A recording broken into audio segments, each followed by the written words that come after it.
In our previous lecture, we examined the central nervous system. This includes the brain and the spinal cord. Now, the second major part of the nervous system is the peripheral nervous system. This is the structures outside of the brain and the spinal cord. This involves structures such as nerves and sensory receptors. So in this slide, we're summarising the basic concepts I just spoke about, the peripheral nervous system, or PNS for short. As I mentioned before, it's the part of the nervous system that consists of all those structures of the nervous system outside the brain and spinal cord. And when we're talking about the peripheral nervous system, we'll be including structures such as the nerves, cranial nerves, spinal nerves, peripheral nerves, and also sensory receptors and the associated organs. Over here in this cadaver, we have a presentation of some nerves. So in these nerves, sensory information will be running towards the central nervous system, and motor signals will be running in the other direction, towards effector organs. When I look at peripheral nervous system structures, I'll be using both structural and functional classifications. Let's just take a second here to review what I mean by structural and functional classifications. If we classify something structurally, what we are referring to are the specific components which make it up. So if I was attempting to classify a car structurally, I would look at specific components within it, such as the engine, the wheel, and the chassis. By contrast, if I was classifying a car functionally, I would look to see how it operates. What's its maximum speed? What's its acceleration? What sort of fuel consumption does it have? So, structure, we're looking at the composition of something. Functional classification, we're looking at the performance of something. I'll begin this lecture by looking at specific structures within the peripheral nervous system. And the first of these are nerves. And what nerves are? They are bundles of axons. Remember what an axon was? We looked at that when we did the nervous tissue structures previously. So bundles of axons in the peripheral nervous system are typically wrapped with connective tissue. This is a nerve. And here we have an image of a nerve, quite well illustrated.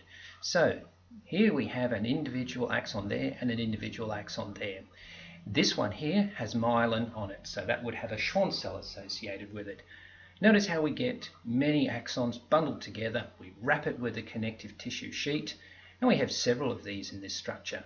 The individual bundles here are called fascicles, and what we'll do is we'll get together a number of these fascicles, we'll wrap it with more connective tissue, and there we've got a nerve. Notice also the presence of blood vessels. They will be supplying nutrients and oxygen to these neurons. Notice also how this nerve plugs in to the spinal cord over here. So from this point here, you might set up a local reflex arc, or you might send information to the brain. In the next few slides, I'm going to talk about different types of nerves. The first of these is the cranial nerves. Now, the key thing about a cranial nerve is that it originates directly from the brain. So this nerve will attach directly to the brain. And here we have an inferior view of the skull, and look here, there are nerves emanating from it. Cranial nerves exist in pairs. They pass through specific holes in the skull, foramen, and the majority of the cranial nerves will originate from the brain stem. The naming of the cranial nerves follows a specific convention. When you look at a cranial nerve, there will be a name in it which will often give you some idea of the function of that nerve. For example, the optic cranial nerve pair is involved in transmitting visual information. The naming system will also include Roman numerals, and that gives you an indication of the relative location of the cranial nerve. The cranial nerve number 1 here, for example, is the most anterior of the cranial nerves. Cranial nerve pair number 12 is the most posterior.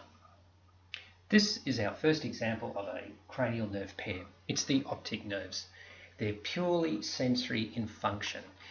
They are important for transmitting information from the retina of the eye to the brain. So here we have the eyes here, and here we have the optic nerves. There's a pair of them. Notice how they cross over at this point here. There's a point of convergence. We call the optic chiasma. That's quite important for the processing of visual information from the brain. And what's happening here is information on the medial aspect of each retina is being sent to the opposite side of the brain. So the optic designation of this cranial nerve pair is indicating the role of this nerve pair in processing visual information. This part of the designation of the cranial nerve pair is the Roman numeral 2 and indicates that this cranial nerve pair is in an anterior location. The next cranial nerves I'll cover are the vagus nerve pair. They're very important cranial nerves. They're mixed nerves, which means they carry both sensory and motor information. And they're also the only cranial nerves which project below the neck. The jugular foramen is the point where these cranial nerves exit the cranial cavity. This nerve pair are important for processes such as swallowing and speech, and they also service many of the visceral organs that are found in the thoracic cavity and the abdominal pelvic cavity, and we can see those indicated here: lungs, heart, and various digestive organs. This nerve pair will be very important for taking information from these visceral organs up towards the central nervous system, the brain in particular, and also for transmitting motor information from the brain to them. And interestingly, a lot of the motor information that's transmitted to these organs is associated with the parasympathetic nervous system, and I'll talk more about that later. Basically, the parasympathetic nervous system looks after activities that are associated with resting and digesting, low energy maintenance activities. So, cranial nerves are nerve pairs which attach directly to the brain. By contrast, spinal nerves are pairs of nerves that attach directly to the spinal cord. You have 31 pairs of these. They innervate all the body except the head and some areas of the neck, which are looked after by the cranial nerves.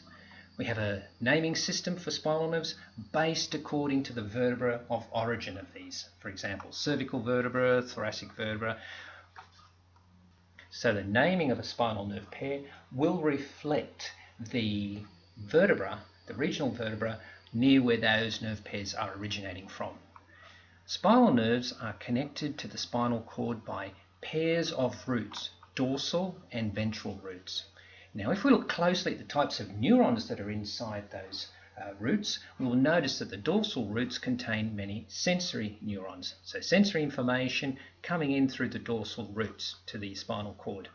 There is also a structure called a dorsal root ganglia, and if we open that up and have a look at it under the microscope, we will see in there the cell bodies of sensory neurons. So that's where the nuclei of the sensory neurons will be located. If we look at the ventral roots of a spinal nerve, however, what we notice is they are mostly motor neurons. So information exiting the spinal cord into a spinal nerve will exit via the ventral roots. So we have a couple of images here showing you some spinal nerve anatomy. Notice here a superior view of a vertebra, that's the bone structure here, vertebral body there, and also the spinal cord within it, and then we have the spinal nerves here, plugging directly into the spinal cord. Over here we've got a ventral or anterior view of the spinal cord, showing you the pairs of roots from spinal nerves that plug into this system. When looking at this image, it's important to understand the dorsal and ventral orientation of everything. So here we have the grey matter, and previously I spoke about dorsal horns of grey matter and ventral horns of grey matter. Notice how we have dorsal roots from the spinal nerve plugging into the dorsal horn of grey matter. Over here we have the ventral horn of grey matter plugging into the ventral roots of a spinal nerve. It's perhaps even easier to see it on this image here, where we've highlighted the grey matter of the spinal cord, we've made it larger and removed all the bony material. So this side here, this is the dorsal aspect, we've got our dorsal roots of the spinal nerve plugging in to the dorsal horn of grey matter. On this side, the dorsal horn of grey matter of the spinal cord is in close proximity to the ventral roots of the spinal nerve. Notice the bulge here. This is the dorsal root ganglion, and it's just lateral to the dorsal roots of a spinal nerve. If we were to open this up, we would find the cell body of many sensory neurons. This highlights the fact that the flow of information between the dorsal roots and the ventral roots is quite different. Typically, sensory information sent to the spinal cord will enter through the dorsal roots and connect up to the dorsal horn of grey matter. So sensory information in through the dorsal roots. Motor information to activate effector organs such as muscle and glands will exit via the ventral horn, which will connect to the ventral roots of a spinal nerve. Another thing to note is that spinal nerves are relatively short, and it's pretty much as soon as they exit laterally from the vertebral column, they begin to branch into specific structures we call rami, and we'll talk about that very soon. That leads us into this slide here. So spinal nerves are relatively short, only about 1 centimetre or 2, and after they exit the vertebral column, they divide into rami. There is, in particular, a small dorsal branch or ramus, and this will go off and innervate local tissues in the muscle and skin of the back. There is a larger branch that we call the ventral ramus that bends down towards the front of the body, and that will help to produce nerves that will eventually go off and service the limbs. So just summarising that, once a spinal nerve exits the vertebral column, it rapidly branches. A small dorsal branch and a larger ventral branch. We'll focus our attention more on the larger ventral ramus.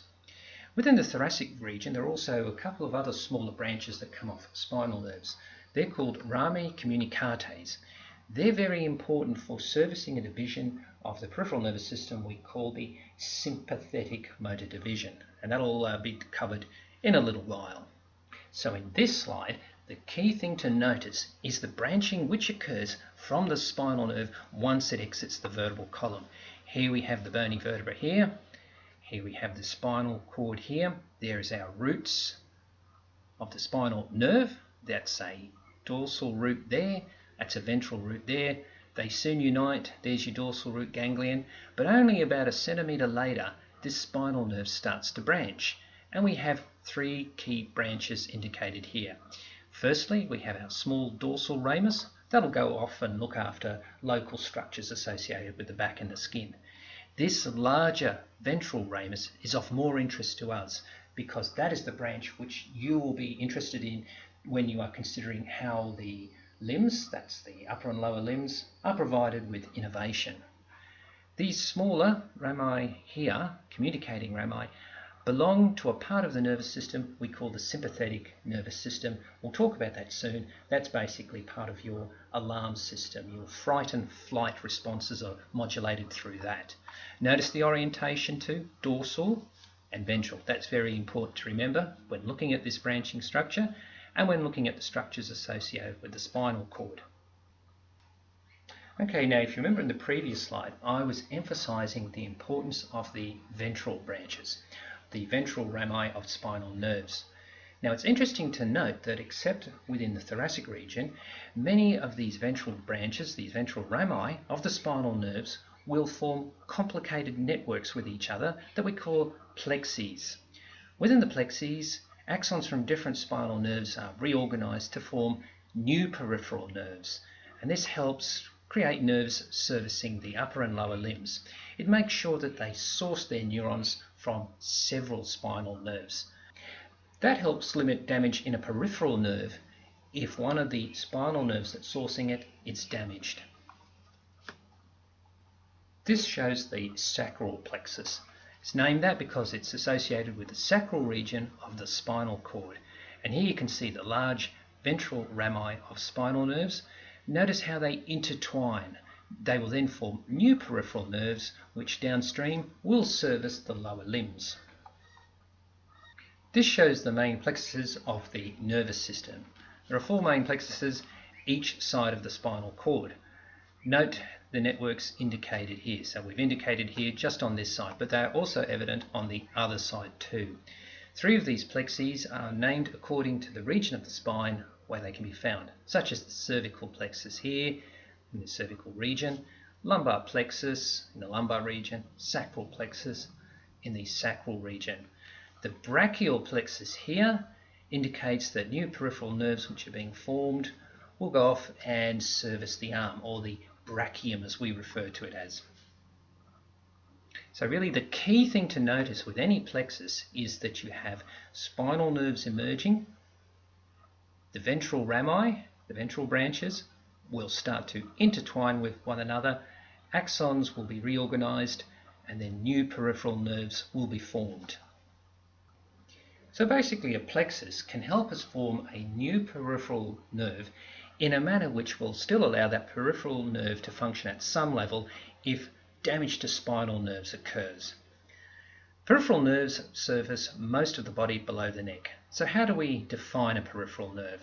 Well, it's a bundle of mixed nerve fibers, so it carries both sensory and motor information. Peripheral nerves arise from plexuses, typically, except within the thoracic region. Because of the plexus structure, most peripheral nerves that you look at will source their neurons from multiple spinal nerves. A peripheral nerve will be involved in transmitting sensory and motor impulses to and from the spinal cord. And we'll look at an example of that now, the sciatic nerve. This shows the sciatic nerve in a posterior view. So that's it there, this large nerve moving in the posterior thigh region. This nerve obtains axons from several spinal nerves. So here, that is designating the spinal nerves from which this peripheral nerve, the sciatic nerve, is drawing its axons from. So it draws axons from a large number of spinal nerves. It's actually composed of two nerves wrapped in a common sheath, the tibial and the common fibular nerve, which will split apart from each other below the knee. This nerve is responsible for innervating all the posterior compartment thigh muscles, and also it will deliver motor information to all the leg and foot muscles. At the same time, it's very important for transmitting sensory information from the foot, the leg and the posterior thigh back towards the spinal cord. Now, up until this point, we've just been considering structures of the nervous system, and in particular we've been looking a lot at the nerves. We've looked at cranial nerves, which attach directly to the brain. We've looked at spinal nerves, which attach to the spinal cord. We've looked at the plexes, which are interconnections of ventral rami of spinal nerves, and we've looked at peripheral nerves, and we had a brief look at an example of this, the sciatic nerve. In this section, we're going to now start to consider the functional organisation of the peripheral nervous system, and it refers more to the way the system operates. So in this slide here, we're summarising the functional organisation of the peripheral nervous system, and in particular, we're looking at the flow of information through specific structures of the peripheral nervous system. So this is an important concept slide to review when you're doing your study for this unit. The most basic way we can classify things in the peripheral nervous system functionally is by the way the information flowing through them is going.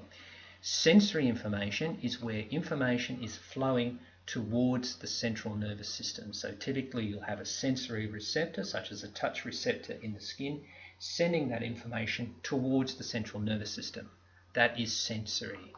Motor information is flowing in the opposite direction. So information from the central nervous system is being sent to effector organs, muscles or glands. When we look at motor functions within the peripheral nervous system, things get a little bit more complicated. If we're dealing with the flow of motor information to skeletal muscles, that's referred to as somatic motor information. So somatic motor information is targeting skeletal muscles, and that's particularly important for voluntary movement. That's movement designated by conscious thought. Now we also need to send motor signals to targets such as cardiac muscle, for example the heart, and smooth muscle, that's a lot of the visceral organs. We also need to target many glands of the body. Now when we do that, we don't do it consciously. That's regulated by a division we call the Autonomic motor division. Now to make life even more complicated, we split the Autonomic motor division into two further divisions. There's the Sympathetic division. That is involved in sending motor signals to structures that will promote responses associated with emergencies. So the alarm responses, increased sweating, increased heart rate, things like that. That is sympathetic. The signals that are more associated with promoting rest and digest activities, activities that are occurring when you're not under stress, that is looked after by the parasympathetic autonomic motor division. And we'll talk about those in the next few slides. Now that was quite a complex slide, quite a bit to take in. So what I've got here is a simplistic picture of the functional organisation of the peripheral nervous system. So here's the central nervous system. In this case it's the brain. Here's the peripheral nervous system neurons indicated, and here are their targets. So in this one first, notice what's occurring. We've got receptors. That could be a touch receptor, or it could be the eye or something like that. It needs to have its information transmitted to the central nervous system. So notice the flow of information from a receptor to the central nervous system. Here's our neuron. Notice also the appearance of the neuron here. Typically a unipolar neuron. So that's sensory. Now these other two, these are motor. And the key thing you notice is the flow of information from the central nervous system to some target.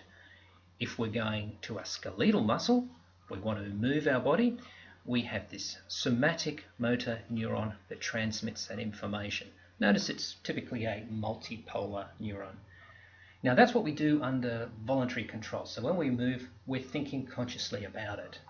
However, there are many activities that are being regulated in our body that we don't consciously think about. For example, the digestion of food, the regulation of heart rate, and so on. That is looked after by the autonomic motor system. So this is kind of like the body's autopilot, or looks after the automatic functions. So here we have information going from the brain down a pathway here of a couple of neurons to a target. In this case, the target will be smooth muscle, cardiac muscle, and glands. These are structures that you don't think about when they get activated. Notice also just this part here. To get the signal to its target, you require two neurons. So the autonomic motor system has two neurons to go from the central nervous system to the target. Somatic nervous system only requires one neuron. Sensory, typically only one. Now we'll take a bit of time to review each of these systems in detail. The first one of these is the sensory. Now the key thing about the sensory nervous system is that you are transmitting information from a sensory receptor to the central nervous system. That gives your brain information about what's going on inside and outside of the body. I'll use the concept of sensory reception in the skin to highlight the basic operation of the sensory division of the peripheral nervous system. Now your skin contains multiple receptors to detect different kinds of stimuli, for example vibration, pain, heat, pressure, stretching, and so on. Those receptors will convert that information, that energy, into an impulse, an action potential. That action potential will then race along a sensory neuron all the way to the brain or spinal cord. In this slide, we've got a basic representation of how the sensory nervous system works. So over here we've got the skin. Notice the different layers in it. Epidermis, that's epithelial tissue. Dermis, that's connective tissue. Notice the presence of multiple receptors. They'll pick up various sensations such as pressure, vibration, stretching, and so on.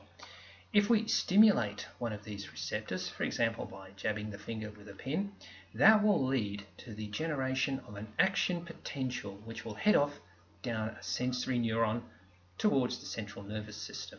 So the central nervous system is targeted by the sensory neuron.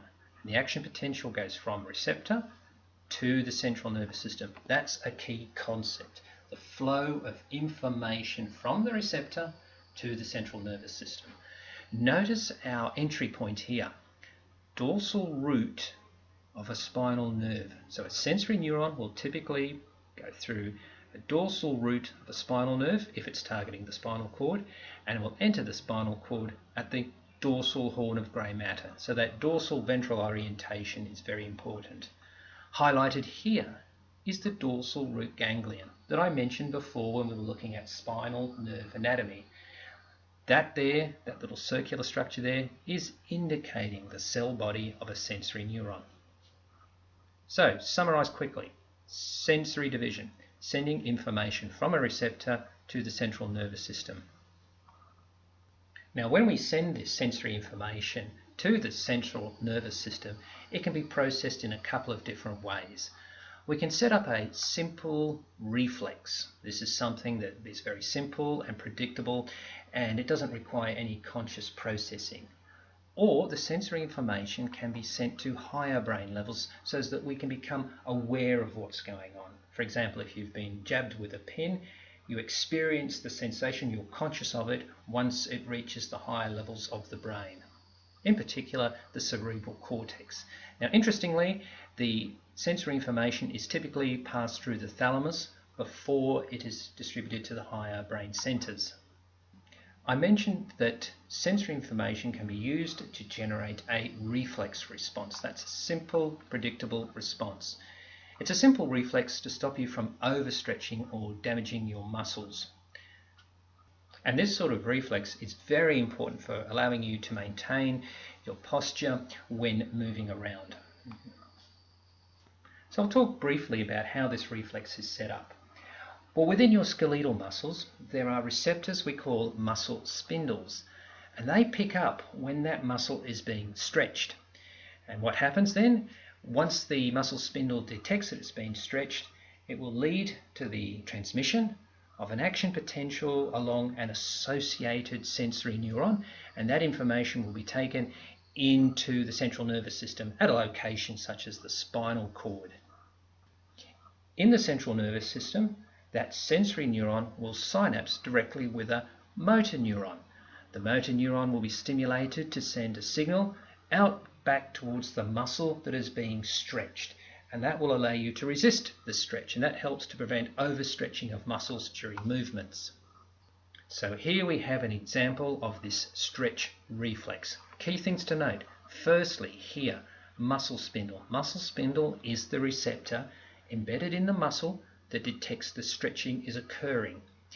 That then leads to an action potential being sent along an associated sensory neuron. So we stretch the muscle, the sensory neuron carries the information to the central nervous system, in this case the spinal cord. Inside the spinal cord there will be a synapse with a motor neuron. That will lead to the triggering of an action potential along the motor neuron towards the skeletal muscle here. So it's a very simple arc. Sensory information in, connect to a motor neuron, motor signal out, stretch that muscle. Now this response will be triggered without voluntary conscious thought. So this occurs automatically. It's a protective response. However, at the same time, there might be branches that head towards the brain, so you can become conscious of that. For example, if a muscle is being stretched, you will eventually become aware of it. But the reflex does not require conscious thought for it to occur. It's an automatic response. So just to summarize that, a reflex is a simple, basic response. You have sensory information coming in to the central nervous system and a predictable motor response being initiated, and that motor response will trigger some sort of protective mechanism. It does not require conscious thought to operate. So that's the sensory division covered. For the rest of this lecture, I will just consider motor divisions associated with the peripheral nervous system. The first of these is the somatic division. This services the delivery of motor signals to skeletal muscles. It's under conscious voluntary control. So if you want to move your body muscles, you actually have to think about it. You're aware of it. If you look at the neurons associated with this system, you'll notice that the motor neurons are often multipolar neurons. They're often quite large, and they go all the way from the central nervous system to the target muscle. So they can be over 1 meter long. Now, how do we remember the role of the somatic motor division? I've got this little saying here that helps to focus your attention on it. So it says, sometimes our muscles activate. This involves concentration.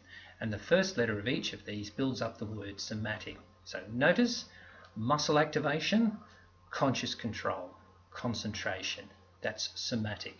So to voluntarily move skeletal muscles, the somatic motor division does that. This highlights the basic structures associated with the somatic motor division of the peripheral nervous system. At some point, a signal will initiate the contraction of the muscle, and that will originate from the central nervous system. And here we have the spinal cord. There's the ventral horn of grey matter. That's where the cell body of that particular somatic motor neuron is. It then extends out into the spinal nerve and then through a peripheral nerve all the way to a target. So that one neuron goes all the way from the central nervous system to the target. That could be over a metre long if we're talking about muscles in the fingertips or the toes. So, single neuron all the way from CNS to the target, initiating skeletal muscle contraction. That requires you to be aware of it. That involves conscious thought. So that's the somatic motor division covered. Remember, it's all about innervating skeletal muscles, and that requires conscious thought to do it. Now, in our body, there are many activities occurring that don't require conscious thought. For example, the digestion of food. Functions such as that are under the control of the autonomic motor division. So to get a muscle in the intestines moving, the autonomic motor division deals with that. This will target glands, smooth muscle, and cardiac muscle. It's under involuntary control. It's kind of like the autopilot of the body. So the way I remember this is when you look at autonomic, the auto part at the front here, think of autopilot or automatic. Functions occurring that don't require conscious thought. A lot of the signals emanating from the central nervous system that flow down autonomic motor neurons originate from the hypothalamus or medulla in the brain. Signals that are transmitted by autonomic motor neurons are important for homeostasis. That's maintaining internal stability. Another key factor about the way the information is transmitted along the autonomic motor division is that it typically requires two motor neurons to get from the central nervous system to the target. When we looked at the sensory division and the somatic motor division, however, we only needed one neuron to make the connection. Now, with these two motor neurons that come down from the autonomic motor division, they'll have to synapse at some point, connect with each other. And that is in a structure we call a ganglion. Here we're trying to represent the visual structures associated with the autonomic division. So key things to note.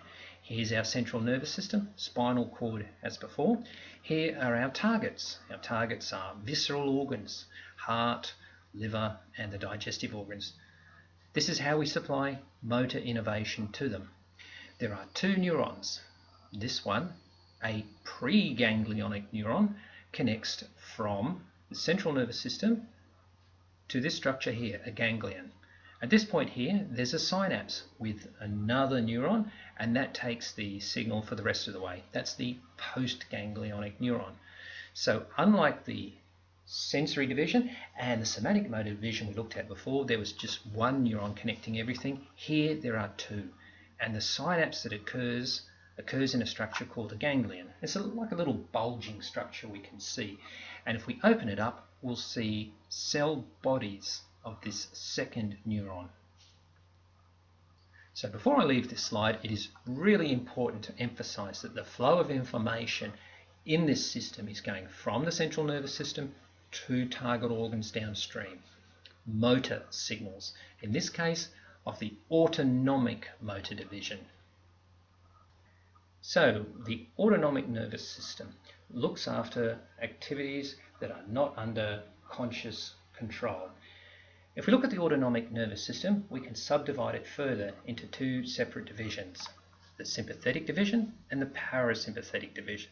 The parasympathetic division running in parallel to the sympathetic division. Now, the sympathetic division carries signals that are associated with activating stress responses. For example, an increase in heart rate or blood pressure. The parasympathetic division, by contrast, is involved in stimulating activities which occur when you're more at rest. For example, when you're digesting food. Organs of the body under the control of the autonomic nervous system are typically innervated by both divisions. And for each organ, One of these divisions will increase the organ's activity while the other will suppress it. For example, the heart. Typically when you're frightened, the heart rate will increase. So sympathetic motor neurons will deliver signals that speed up the heart rate, while parasympathetic motor neurons will deliver signals that slow the heart rate down. And there's a balance between the two. So by supplying both parasympathetic and sympathetic innervation to the organ, you can regulate the function of that organ so it's operating at a level most appropriate for the body at that particular time.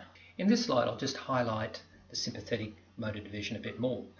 This is the division that prepares the body for stress responses, fright, fight, and flight responses. This can involve stimulating an increase in heart rate, metabolic rate.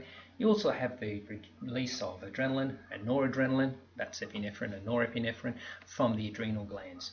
So you will upregulate responses that are important for helping you resist stress or danger. At the same time, sympathetic motor signals will suppress activities that are more associated with the low energy maintenance activities. For example, the digestion of food, that is suppressed by sympathetic motor signals. As we saw previously, the sympathetic motor division has two neurons that will deliver the signal to the target. That's a characteristic of both arms of the autonomic nervous system. You require two neurons to get from the central nervous system to the target. When we look at the sympathetic motor division of the ANS, we notice that these neurons are located within two distinct trunks running either side of the vertebral column. We call those paravertable trunks. I'll show you those soon. So this is showing you the outflow from the central nervous system that services the sympathetic division of the autonomic nervous system. So key concept is that information motor signals that service the sympathetic division, they exit the spinal cord via the thoracic and lumbar region. So basically, any motor impulse that's exiting the central nervous system that's associated with these automatic stress responses will exit somewhere in this region from the thoracic or lumbar region of the spinal cord. The signals will then be targeting specific effector organs. For example, here, heart rate will be increased by sympathetic signals, while at the same time, low energy maintenance activities such as digestion by the stomach will be suppressed.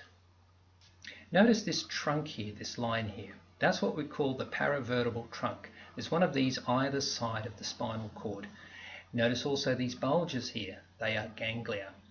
Along this structure here, there will be synapsing occurring between the neurons. So you'll get initially a neuron exiting the spinal cord here, and then somewhere in this structure here, there will be a synapse with a second neuron that will take the signal the rest of the way.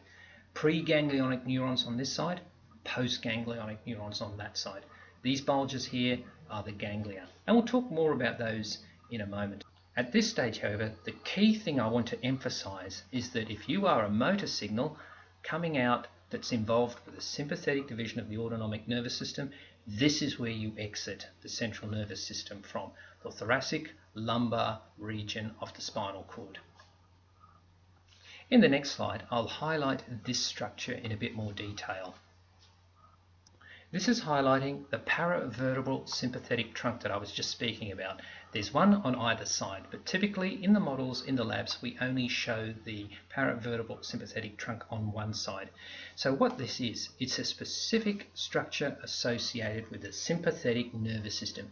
In simple terms, it's part of your body's alarm wiring system. Notice the trunk-like structure running parallel to the vertebra of the vertebral column. That's why we call it the paravertebral. The sympathetic is a reference to the presence of sympathetic motor neurons inside this trunk. Notice also these bulges here, these ganglia. If I was to open up one of those, I would see a synapse occurring between a neuron that's come from the spinal cord and a second neuron which will continue to take the motor signal to the target. So I would see cell bodies of postganglionic neurons in there. So these here, these ganglia, are points where the neurons inside this system are synapsing. So the sympathetic division of the autonomic nervous system handles motor signals that are involved in initiating alarm responses or stress responses for the body. It's under automatic control. There is no consciousness required for this system to operate. The other system that operates in parallel with the sympathetic nervous division is the parasympathetic motor division, operating in parallel. It has a calming effect on the body, rest and digest, or feed and breed. That's how we commonly refer to the parasympathetic motor division. This acts in opposition to the sympathetic motor division. So the sympathetic motor signals will speed up the heart rate if you're stressed. Parasympathetic motor signals, by contrast, will slow the heart rate down. What they will speed up, however, are low energy maintenance activities such as the digestion of food. If you're looking for parasympathetic motor neurons in the peripheral nervous system, there are two main areas these can be found, exiting the central nervous system through the brainstem or sacral region of the spine. And the vagus nerve that I referred to previously is a major source of parasympathetic innervation. So here we have a diagram that looks a little bit like that one I showed you previously on the outflow of neurons coming out from the sympathetic division of the autonomic motor system. Now what we're doing is showing you a similar sort of diagram, only this time we're showing you how the parasympathetic motor neurons exit the central nervous system. There are two key outflows, cranial region and the sacral region down here. So you have your spinal cord coming down here, and there's your outflow in the sacral region here. Cranial region up here, that's where we find the vagus nerves that I spoke about before. Very important outflows for parasympathetic innervation.